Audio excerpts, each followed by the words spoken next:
Hi folks, Will at our workshop. What were you doing on the 22nd of March 2008? I found myself dealing with this. It was a rather eventful day, and it was a rather interesting period of time leading up to it, and this is that story.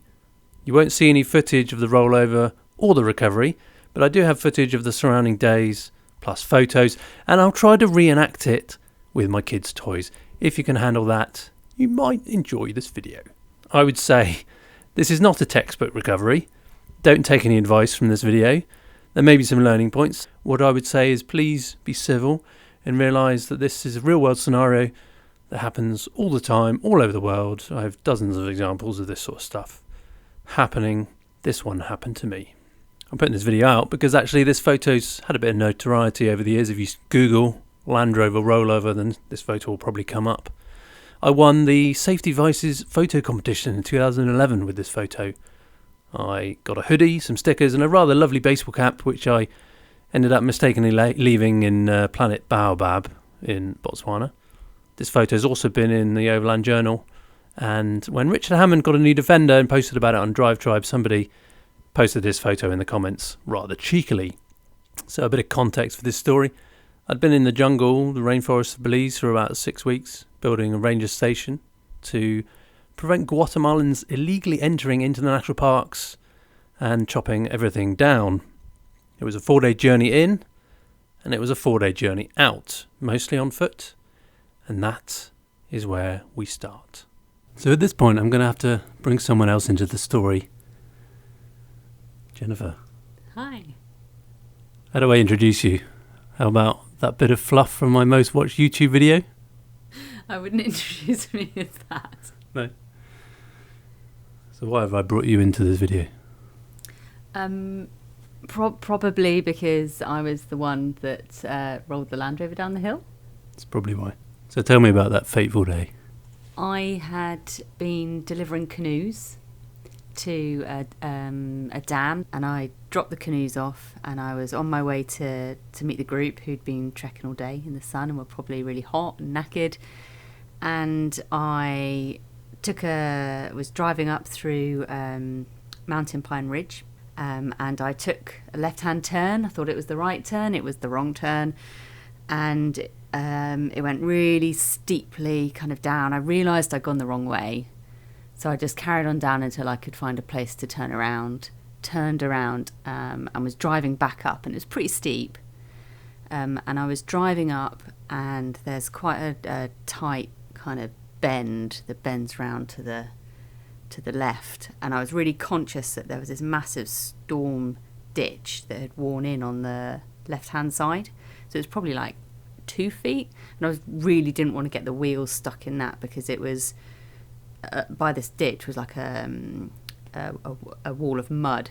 So if I'd gone in the ditch, I would have scraped up the side of the Land Rover.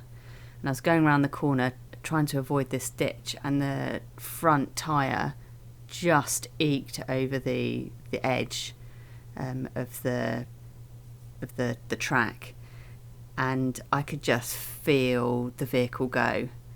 And I remember turning and looking at my passenger and just saying, "We're going over." You could just feel the whole vehicle just sway and almost like slow motion tip with gravity, hit onto its side, onto its roof, slide down the hill and smash into a tree.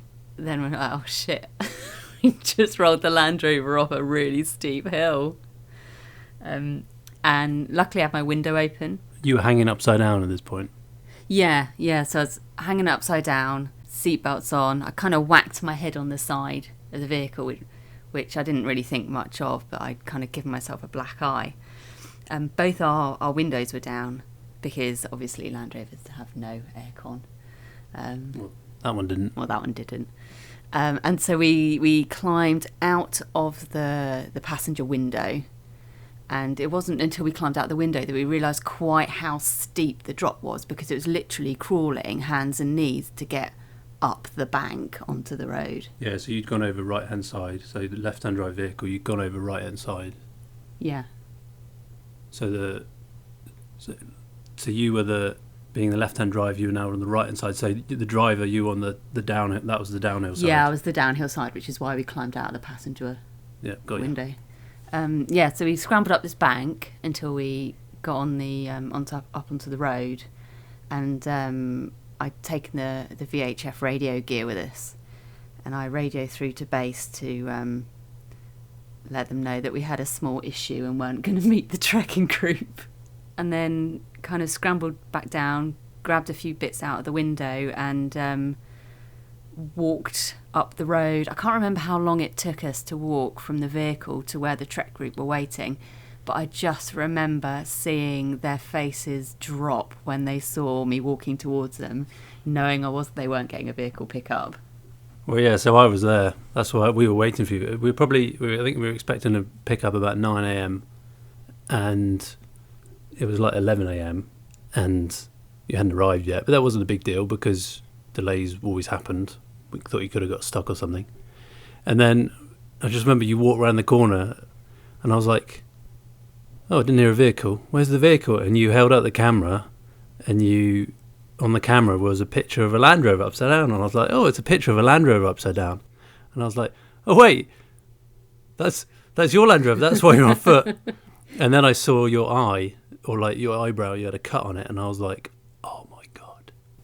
So I give you a big hug because I was not expecting that. That was crazy. Yeah, no, it wasn't in my plan of things to do that day. So then we walked back. I remember I wanted to be involved. I was kind of supposed to be with the team, but I just wanted to be involved with the vehicle and trying to help out. So we walked back. It was probably about 5 or 6 kilometres, I think. It took an hour or so. Yeah, it was hot as well. Yeah, really middle hot. of the day. I remember when we got there, it was it was crazy because the picture didn't do it justice. You just couldn't tell how steep it was. It was like a mountain track, quite a narrow mountain track, cut into this hillside, and like from the road you couldn't see the vehicle at all. You had to go to the edge and look down, and it had only gone onto its side and onto its roof. It'd gone through 180 degrees and it was like 20 foot away, but it was a difficult slope to walk down. You had to be on your bum going down or on your hands, using your hands to get back up.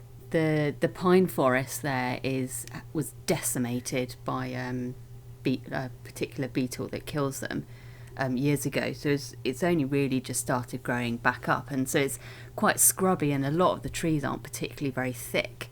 And it was just incredibly lucky that the vehicle got wedged between this kind of one bigger tree and a smaller tree, because if that hadn't have stopped us, we would have just rolled and rolled probably about 7 times until we hit the bottom, and that would have been a very different story probably. It was the roll cage. How do you feel about roll cages? Thank God for the bloody roll cage, I tell you that. It took an incredible force. It was only later that the mechanic pointed out to us that there was a groove in the roof, and that's where the roof bar had absorbed the impact. This is the steel roll cage, absorbed the impact and crushed into the roof, and then rebounded back once it was back on its wheels. It's only then you realise, you kind of think of roll cages as very sturdy, strong, stiff structures, but it was only once that was pointed out that you realised that the whole thing had deformed and flexed to absorb the impact, and it was only a vehicle going upside down at quite slow speed. Yeah, it was really slow speed actually. But you've got, almost 2 tons of vehicle being inverted all of a sudden, all that 2 tons is going down through the roll cage. So that was very lucky. I went in the back door. I remember I tried to get some of the stuff out, some of the stuff that wasn't tied down, and then, or it might have been just before then, that our mechanic arrived, who'd been called up by Phil Base. He didn't normally swear about much, but he got to the edge of the road, he took one look at the vehicle, and he said something like, hell, or me, and he just gave you a hug straight away. Do you remember that? I don't. So yeah, he grabbed you and gave you a hug, and it was, I think, because he'd already helped us with a previous recovery of one of the other vehicles, and he wasn't particularly fazed by it, but this one he was a bit taken aback by. I think it's just because the consequences could have been so much worse. I think we were very lucky. Oh, definitely. It was, that terrain. So anyway, I went back down and I started taking some other things out of the back of the Land Rover, and the mechanic was kind of getting prepared, and he got his assistant, because I remember him saying, "Oh, there's those new brake pipes. I only put them on yesterday," because he'd only been in his shop the day before, and he'd made some nice new brake pipes to put on.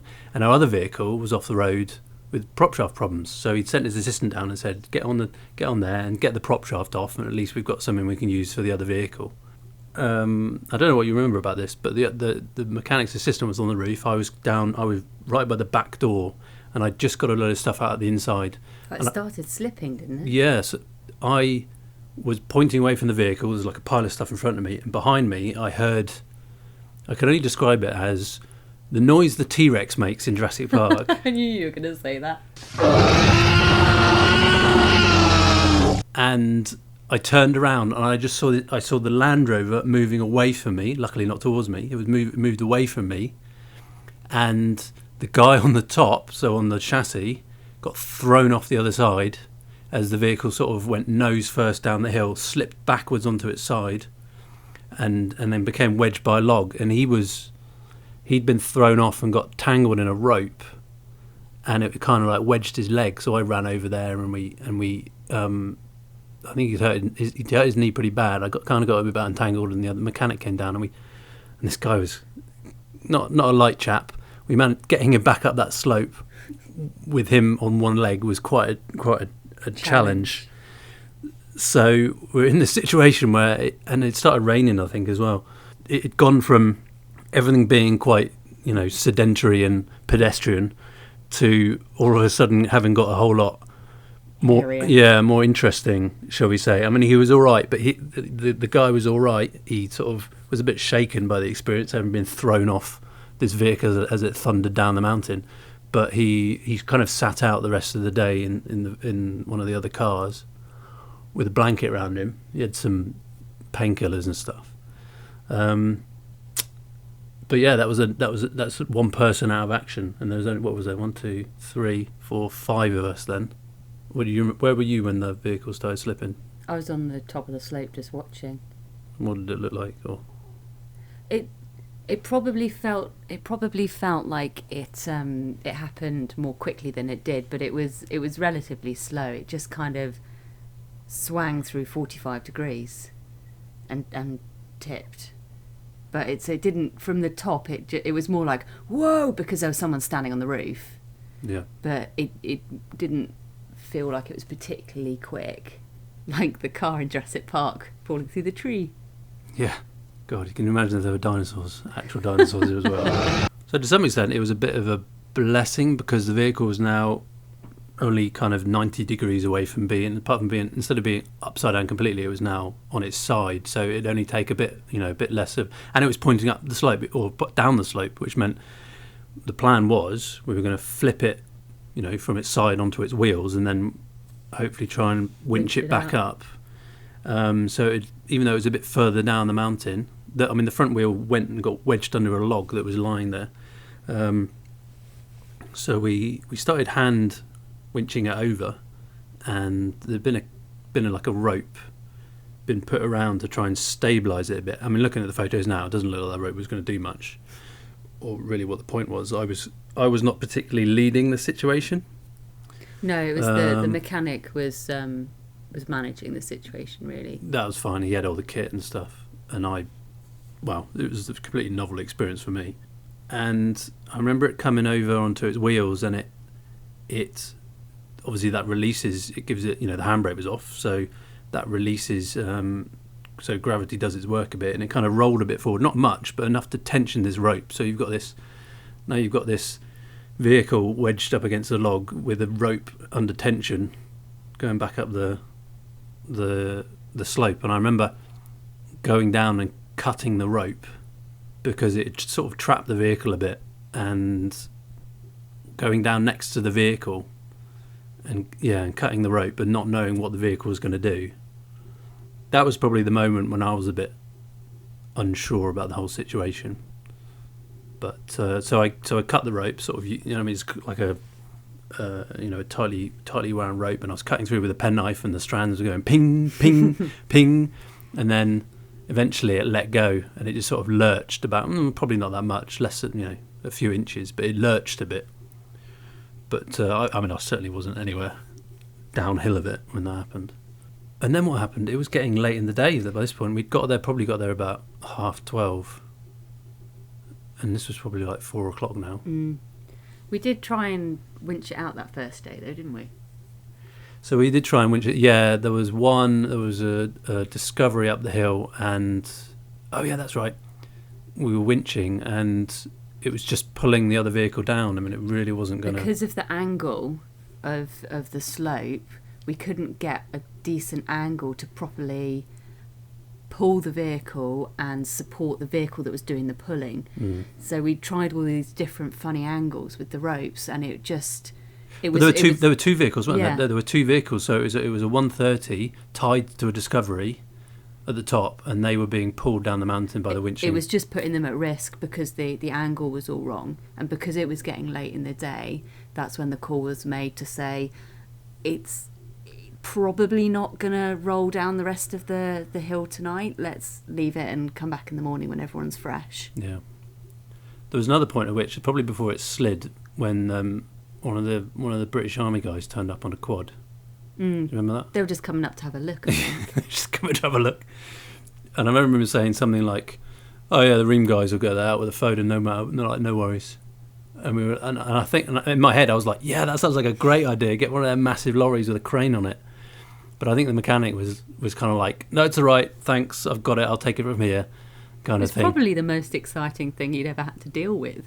Yeah, well, in terms of recoveries. Probably was. So we kind of parted ways, and I was going to stay with the team, and you went off back to town, and I had an hour walk back to camp. It was pretty much dark by that point. I remember I climbed to the top. I went all the way up the track, climbed to the top of the track, the mountain, and I could just sort of see headlights.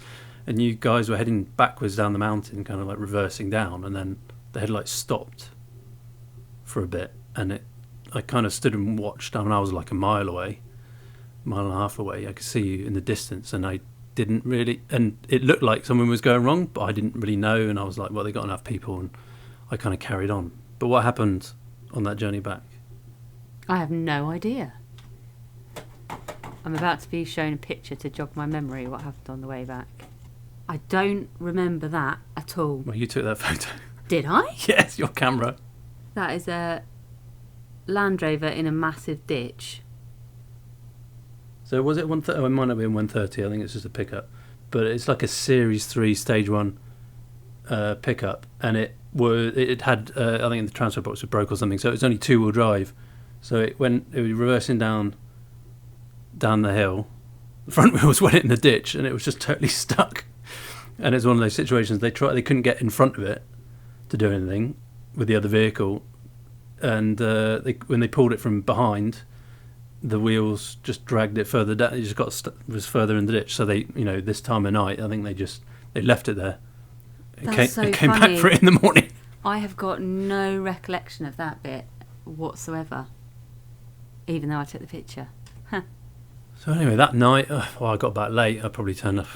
Well, it felt quite late. I think I'd missed dinner with the team, and I ended up sleeping next to the fire that night. And wasn't that the night 3 people got stung by scorpions?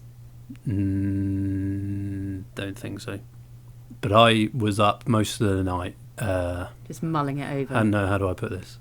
Emptying my bowels on unplanned occasions all through the night, throwing up. And the next morning I was just wrecked. Utterly wrecked. And we had to walk because we were supposed to be dropped at the dam for canoeing. We had to now walk an unplanned walk of I think 15 kilometres or something, and was faced with that. How did your day start? Were you there with the recovery the next day? How did they get out? I think there was a tractor involved, is what I remember from the story. I'm not sure I was there, actually. I'm not sure I was there. It's funny how memories play tricks on you, isn't it? No, I wasn't. Do you know what? I wasn't there. Because I don't remember a tractor. All I remember being told was that it was amazing because overnight all the fluids had drained from where they shouldn't have been to where they should have been, and they'd winched it up. The windscreen had a crack in it, but other than that, the mechanic got in, turned the ignition, just started. Yeah, I think I remember him telling me something like that. It started it, and I think they drove it back. Yeah, they drove it back. Yeah. But they would have had to have rigged up some crazy situation with ropes to get the right angle to be able to pull it up without, because the risk would have been because of the angle of where the road was. Because it was on a bend and it was down, so that they couldn't get a straight line pull up the hill. They had to do a sort of a side pull around the corner of the track, as well as being at the steep angle of the must have been about 130 degree bend in the rope from where the winch was to down the mountain over the edge of the road. Because there was a massive risk of tipping it on its side again if they got the angles and that wrong when they were pulling it. Yeah. Wish I'd been there. Shame we don't have any photos of that. But I think they had a tractor involved. I think they tied a tractor. They had a tractor with a big winch on the back, and they tied it to a vehicle and another vehicle. And pulled. Eventually got up. My day was quite eventful. We started off and started walking. I was just feeling awful, and stopped and the army guys on quads have been like zooming past us and up and around and stuff every now and then. And I just got to a point I couldn't carry on. I was so wrecked from being ill, or just feeling awful. So one of my colleagues flagged down the army guy, and he was like, "Mate, can you give my mate a lift to where we're headed?" And he's like, "Yeah, sure." So I find myself on the back of a British Army quad bike, thundering down these mountain tracks with a helmet that didn't fit, trying to hold onto my bag on the back because it didn't strap down properly. Without shitting yourself. Yeah, puckering up. He pulled into the kind of the camp, and I remember he stopped and he was like, "Do you want any rations?" And I was like, "Yeah, sure, go for it." I mean, by this point, bear in mind I'd been in the jungle for about 37 days without being in civilization, just been eating rations and the thought of British Army rations, actually they're really good. We'd had them several times and they were really quite tasty, biscuits brown. And the best bit was, so he filled up, he went in the back of it was like a Wolf 90, went in the back, it was just a load of boxes and stuff, and he just scooped them all into a bin bag.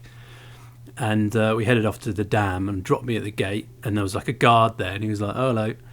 And this dam's in the middle of nowhere, and the guard's just sits there all day, every day by himself. So I went and sat in his hut, and he just wanted to talk to me about stuff. He was telling me his life story about his family and everything, and I was just ill, and I scoffed a few Yorkies, and the British Army Yorkies, do you remember what they said on the side? Isn't it not for civvies? Yeah, not for civvies. Not for civvies, yeah. You only got them in the ration packs, but they were, that was gold dust. Yeah, it was amazing. Scoffed a few of those, and then I just sort of slept in this chair while this guy was just chewing my ear off. And then the team turned up later, and the rest of the team turned up later that day, and we'd made this kind of shanty village out of bashers and stuff. There were no trees around because it was next to the reservoir.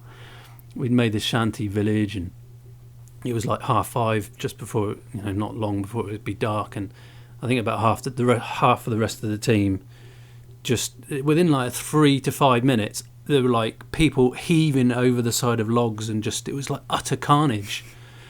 And then the rain started, and it just utterly thundered it down. It was just, for the end of that day was almost as probably more epic than the previous day with the vehicle. But there was a guy who, it was the first, like, if you've ever been ill with like an intestinal illness, it's a pain like no other, that you cannot get rid of it. Like most pain, you can sort of move your leg and stuff, and you can find a comfortable position. But when you've got an intestinal infection, there's nothing you can do to like get rid of the pain. So this guy is he was like 18 years old, the first pain he'd ever experienced of that scale, and he just started hyperventilating. And as me being ill, I'm trying to calm him. I've got 3 other people out in the rain, like bent over a log, heaving their guts up, and it was just fun. Yeah. And that was the kind of the chapter, and then we spent 5 days canoeing. So what turned out to be a humble vehicle rollover had a bit more of an aftermath. Yeah. So how did you feel about driving the Land Rovers after that? I'm totally fine with driving Land Rovers. The only time I start feeling uncomfortable is when... So we went to Morocco, and there's a few mountain passes we did where it was, there was quite a drop to one side, and I would just casually look the other direction when we were driving along those. And then, how if you're off-roading in a Land Rover, it often feels like you're quite top-heavy and you're moving more than you actually are. Yeah, because you're hanging in the seatbelt and you're pressed into the door and you're thinking, oh my God, am I going to hit the 25 degrees? And you're like 8 degrees. So I think doing more kind of, not even extreme off-roading, but, more than a few bumps in the road where you're going up a bit of a steep slope or down a bit of a slope at a slightly odd angle, I would kind of grip the door top bit a little bit harder. But it's not, I drive them now still, so yeah, hasn't totally put me off. Yeah, so, and the brain damage wasn't too severe, was it? Outrageous. Have you got any final thoughts you'd like to add? It would have been a completely different story if it didn't have the roll cage, so I would 1,000,000% advise anyone doing any form of overland journey or like serious off-roading, you need a roll cage on your vehicle. It's like literally saved my life. I think the roof would have crumpled, the door would have gone. Or if that tree hadn't have been there, then you would have gone further, and then it only takes about, if not, the first, then what tends to happen on the Defender, the first roll crushes the front of the cab, the second roll flattens the roof entirely, from what I've seen of videos. Yeah, I think if we had continued down the slope, there would have been concussion, there might have been a broken arm or something. If there was no roll cage, we'd have been dead. Yeah. Yeah, it doesn't bear thinking about. At the time, it's a bit like, oh, okay, you kind of deal with it and you try and make the best of the situation, and there's lots of probably learnings you can take from it, and you never expected to have to do that, and no one ever expected to have to do that, and there's certainly a textbook way that it could be done in terms of recovery, but, the textbook teaches you in like nice safe environments when the slope's quite good, and then you've got good access and that kind of stuff. But there were so many things that were a challenge with that situation, and I wasn't totally involved in the recovery, but I kind of wish I was now, having gone thinking about it and now making a video about it. But it's just the way it is. Well, Really. If you did it now, though, the experience that you've got now compared to what you had back then, it is massively different. So you would have probably approached it in a very different way now, if it was you now, than if it was you back then. Yeah, and I think age plays a part of that. You would probably take more precautions. You may even say, I'm not even going to bother doing this myself. But at the same time, who else are you going to call on? It was, the mechanic got a farmer with a tractor, and that's really kind of what solved it at the end of the day. Yeah, a bit of brute force. Anyway, thank you, Jen. I'll let you get back to your evening. Thanks very much. So what happened to the vehicle? Well, the rear wing got totally mashed in, and the rear right window above the rear axle just got smashed. I had to replace it with some perspex and silicone. It wasn't pretty.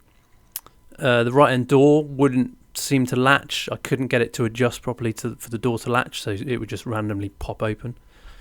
The right-hand wing got very mashed up. The windscreen got smashed on the right-hand side, and the right-hand wheel got a load of debris mashed in between the tyre and the rim, so I had to get that reseated.